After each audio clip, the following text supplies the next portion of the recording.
Halo pemirsa, apa kabar hari ini? Semoga Anda selalu sehat dan selalu bersemangat menjalani aktivitas. Hari ini program Berita Newspoint hadir menjumpai Anda bersama saya, Khairunisa.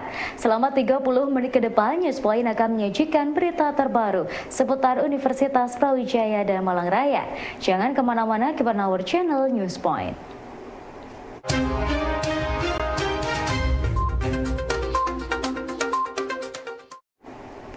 Paparan sinar ultraviolet merupakan hal yang harus diwaspadai pada saat ini. Paparan sinar tersebut dapat memberikan beberapa efek negatif bagi kulit manusia. Guru Besar MIPA UB, Profesor Adi Susilo memberikan saran agar aktivitas luar ruang perlu diatur agar tidak terpapar sinar ultraviolet. Menurutnya, masyarakat dapat mengatur waktu aktivitas di luar ruang dan juga membekali diri dengan beberapa produk perawatan kulit yang mampu menangkal sinar ultraviolet. Paparan sinar ultraviolet dapat menyebabkan kerusakan pada kulit. Pada situasi cuaca yang tidak menentu saat ini, masyarakat dapat melakukan beberapa langkah pencegahan agar tidak terpapar sinar ultraviolet secara berlebihan. Beberapa hal yang dapat dilakukan adalah dengan mempersiapkan pelembab maupun krim anti sinar ultraviolet sehingga beraktivitas di luar ruangan dalam waktu yang lama dapat dilakukan dengan aman. Saat ini tersedia banyak krim maupun pelembab yang mampu menahan sinar UV tersebut. Selain itu, masyarakat dapat mengatur jam aktivitas di luar ruangan sehingga paparan sinar UV dapat diminimalkan dan tidak merusak kulit. Tetap kita perlu hati-hati mengingat radiasi-radiasi yang dipancarkan itu cukup panas sehingga kalau memang nggak keperluan, cukup dihindarilah bepergian atau di tempat yang terbuka. Supaya apa? Kulit itu kalau sudah kena nanti apa rentetannya cukup banyak, bisa kanker, bisa nanti terbakar dan sebagainya. Itu yang mesti kita harus berhati-hati itu. Perubahan iklim dan cuaca merupakan momen yang tepat bagi seluruh masyarakat untuk aktif dalam kegiatan menjaga lingkungan.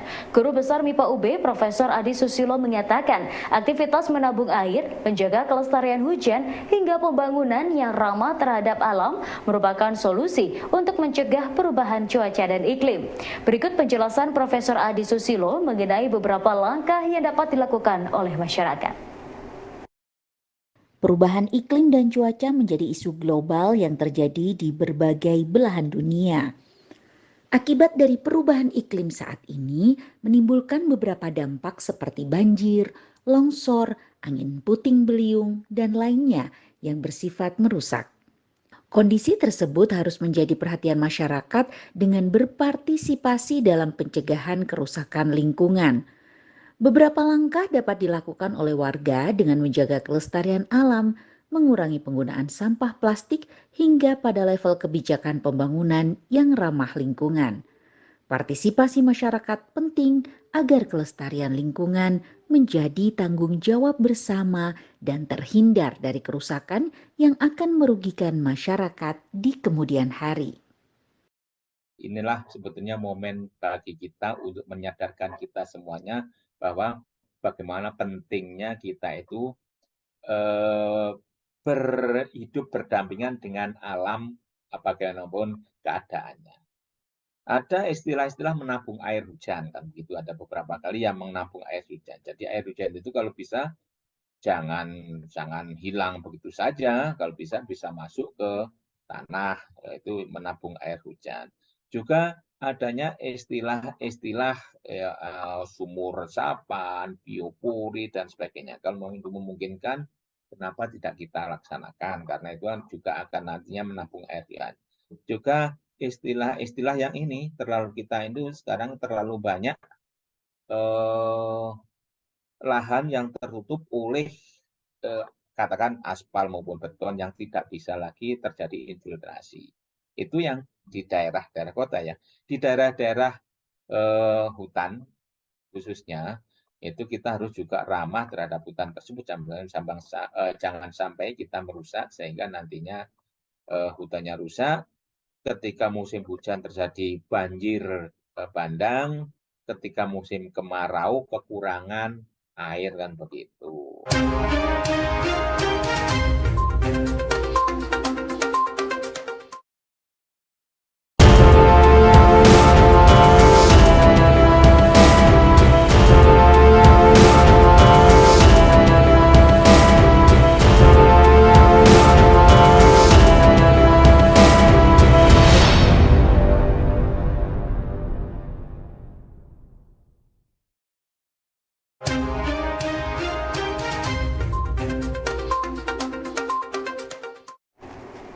Setelah libur Lebaran beberapa hari kemarin, kini masyarakat masih bisa menikmati libur panjang karena di tanggal 1 Mei 2023 merupakan hari libur nasional.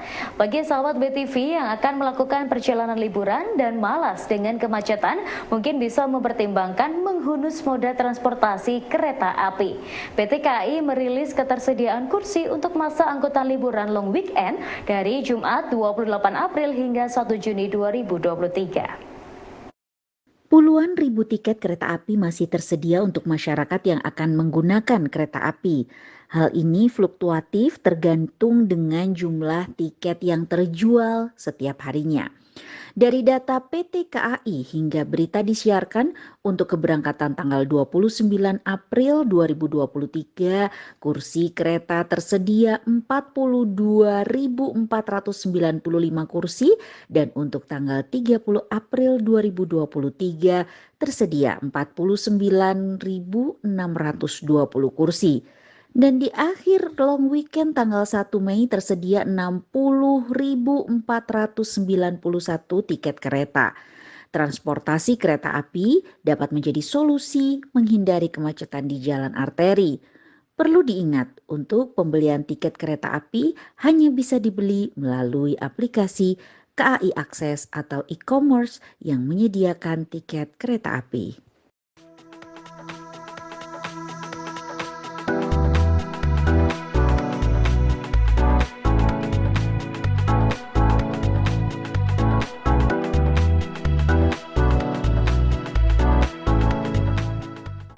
Ketua PHRI Agus Basuki mengaku saat ini kenaikan pengunjung terjadi sejak hari pertama Idul Fitri hingga saat ini. Adanya pelonggaran cuti hingga pekan depan diyakini akan meningkatkan jumlah pengunjung hotel hingga awal Mei 2023. Kebijakan ini menurut Agus berdampak positif bagi sektor perhotelan dan mampu mengurai kemacetan arus balik Idul Fitri.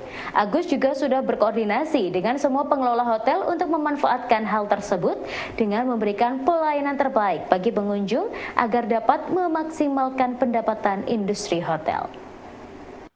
Pelonggaran cuti bersama dan libur sekolah hingga awal Mei menjadi kebijakan pemerintah yang diapresiasi oleh pengusaha hotel di Indonesia. Di Kota Malang, pengurus PHRI menyambut baik kebijakan tersebut karena mampu mendongkrak tingkat hunian hotel selama masa libur Idul Fitri. Saat ini tingkat hunian hotel di Malang naik menjadi 80% hingga 100% sehingga mampu meningkatkan perekonomian di Kota Malang.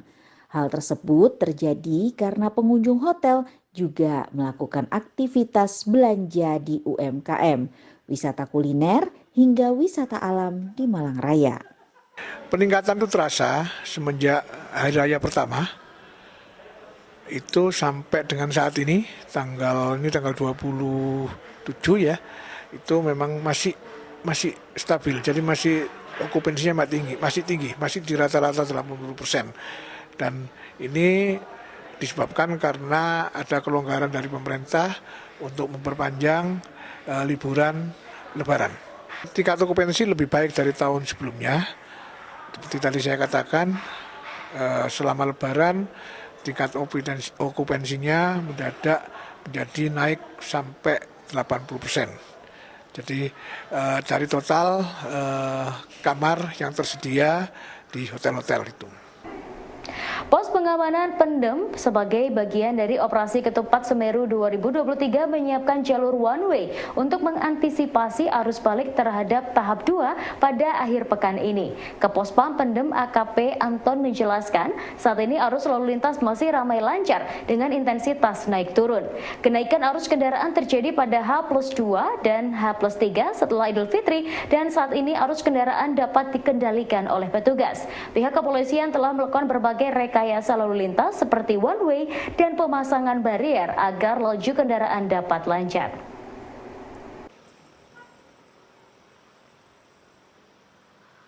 Pertigaan Pendem Kota Batu merupakan pertigaan yang menghubungkan Kabupaten Malang, Kota Malang, dan Kota Batu. Selama arus mudik dan balik, pertigaan ini menjadi perlintasan warga lokal hingga wisatawan dari berbagai kota. Untuk itu, Polres Batu telah menyiapkan personil dan rekayasa lalu lintas melalui pos pengamanan Pendem. Petugas aktif melakukan patroli untuk melihat arus lalu lintas baik yang masuk maupun keluar Kota Batu. Selanjutnya akan melakukan pengaturan jika terdapat kemacetan di titik tersebut. Petugas juga sudah menyiapkan one way pada akhir pekan untuk mengantisipasi arus balik tahap kedua. Situasi arus lalu lintas di Jalan Soekarno Muhammad Hatta, Junrejo, Batu, alhamdulillah masih terpantau dalam keadaan ramai lancar. Untuk saat ini nihil kepadatan.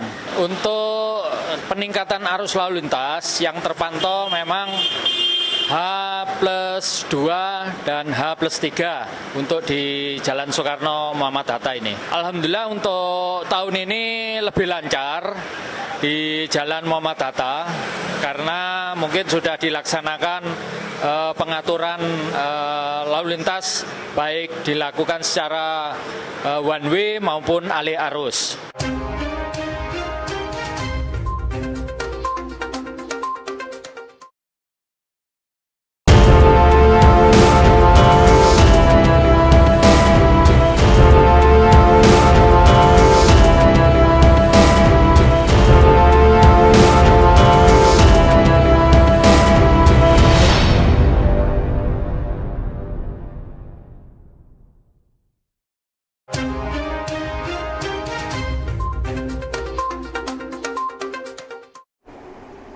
Aktivis mahasiswa tidak hanya berkutat pada bidang akademik maupun politik semata, namun juga dalam ranah pengabdian masyarakat. Hal ini tercermin dari adanya kerjasama antar badan eksekutif mahasiswa se-Indonesia dalam Forum Nasional Sosial Masyarakat.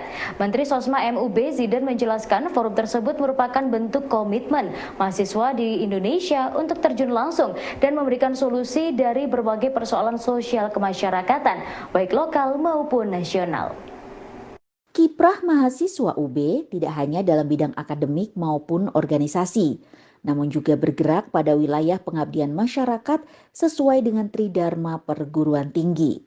Hal ini dilakukan oleh eksekutif mahasiswa UB melalui Forum Nasional Sosial Masyarakat. Wadah ini merupakan kerjasama antara BEM se-Indonesia agar mahasiswa dapat turun langsung dan memberikan solusi bagi berbagai persoalan sosial masyarakat. Melalui pendekatan sosial berbasis keilmuan, diharapkan mahasiswa mampu menjadi problem solver bagi masalah yang ada di dalam masyarakat sekitar kampus. Program dari Forum Nasional Sosial Masyarakat BEM se-Indonesia. Jadi kita sendiri di Kementerian Sosial Masyarakat, di setiap eksekutif di universitas itu mempunyai naungan se-Indonesia, namanya Forum Nasional Sosial Masyarakat BEM se-Indonesia. Untuk latar belakang sendiri, itu dalam acara musyawarah kerjaan ini berdasarkan atas ADART atau Piagam Dandelion. Dari Piagam Dandelion ini merupakan piagam kerjasama di Forum Nasional BEM se-Indonesia di 10 tahun yang lalu. Sehingga piagam ini menjadi budaya untuk penyelenggaraan ini, sehingga acara ini menjadi acara yang legal dan juga dilaksanakan di setiap tahunnya. Kemudian acara sendiri ini outputnya pertama ingin mencerdaskan dan mengabadikan bahwasanya mahasiswa itu perlu terjun ke masyarakat terhadap dengan pengabdian masyarakat. Karena fokus kami di Forum Nasional Sosma BEM se-Indonesia ini menjadi patron pengabdian se-Indonesia, bahwasannya bukan hanya pergerakan aja mahasiswa, tapi kita juga punya yang namanya pengabdian ke masyarakat. Menikmati libur Idul Fitri dapat dilakukan dengan bersilaturahmi dan berwisata. Pilihan wisata sejarah dapat menjadi salah satu pilihan jika Anda berkunjung ke Gresik. Salah satu museum yang ada adalah Museum Sunan Giri milik pemerintah daerah Gresik. Tim Liputan Arus Mudik BTV berkesempatan berbincang dengan staf Museum Sunan Giri yang berisi sejarah masa sebelum Islam, masa Sunan Giri hingga kolonial Belanda. Berikut liputannya. Selain sebagai kota wali karena terdapat makam Wali Songo, Kabupaten Gresik juga memiliki museum yang menceritakan mengenai sejarah masuknya Islam melalui Museum Sunan Giri. Museum yang terletak tidak jauh dari makam Sunan Giri ini berada di bawah pengelolaan pemerintah daerah Gresik. Museum Sunan Giri menyajikan lintasan peristiwa dari masa sebelum Islam, masa Wali Songo khususnya Sunan Giri hingga masa kolonialisme Belanda. Selain itu, Museum Sunan Giri juga menampilkan berbagai koleksi seperti Al-Quran kuno hingga potongan batu bata benteng Belanda. Museum Sunan Gresik dapat menjadi pilihan wisata edukasi saat berkunjung ke Kabupaten Gresik pada saat musim liburan. Di Museum Daerah Kabupaten Gresik ini ya terdiri dari 3. Dari yang pertama ialah sebelum Islam, ya ini masa pengaruh Hindu Buddha yang ada di Gresik yang ada di sebelah kiri. Kemudian alur selanjutnya itu naik ke lantai 2 untuk mengunjungi dan melihat tinggalan peradaban Islam yang ada di Kabupaten Gresik. Dan yang terakhir itu lanjut ke masa kolonial yang berada di sebelah kanan saya. Kalau yang di peradaban di atas ada Al-Quran kuno berjumlah 5 kalau nggak salah. Kemudian ada tombak, kemudian panah kuda. Dan kalau di sisi sebelah kanan saya ini ada bata dari benteng Lodwijk Mengareh. Keberadaan Museum Sunan Giri yang berlokasi di areal makam wali tersebut menarik minat banyak pengunjung dari berbagai daerah. Menurut staf Museum Taubus, pengunjung berasal dari berbagai daerah yang berkunjung sekaligus berziarah ke makam Sunan Giri. Museum Sunan Giri memamerkan berbagai koleksi dari berbagai zaman, mulai dari sebelum Islam, masa Wali Songo, hingga penjajahan kolonial. Museum Sunan Giri merupakan upaya dari pemerintah daerah untuk memberikan edukasi mengenai perjuangan Sunan Giri sebagai anggota Wali Songo dalam membangun peradaban di Gresik. Ziarah Wali Songo merupakan kegiatan tradisi yang berlangsung sepanjang tahun bagi sebagian masyarakat Muslim di Indonesia. Salah satunya dilakukan dengan berziarah ke makam Sunan Giri di Gresik. Saat ini selain melakukan wisata religi, para peziarah juga dapat melakukan wisata edukasi dengan berkunjung ke Museum Sunan Giri Gresik. Selain masyarakat umum, saat ini pengunjung juga berasal dari peziarah yang berasal dari berbagai daerah di Indonesia. Keberadaan museum ini mampu melengkapi perjalanan wisata religi dan juga edukasi bagi peziarah. Museum Sunan Giri memiliki koleksi dari berbagai zaman sebelum masa Islam, masa Sunan Giri hingga penjajahan Belanda.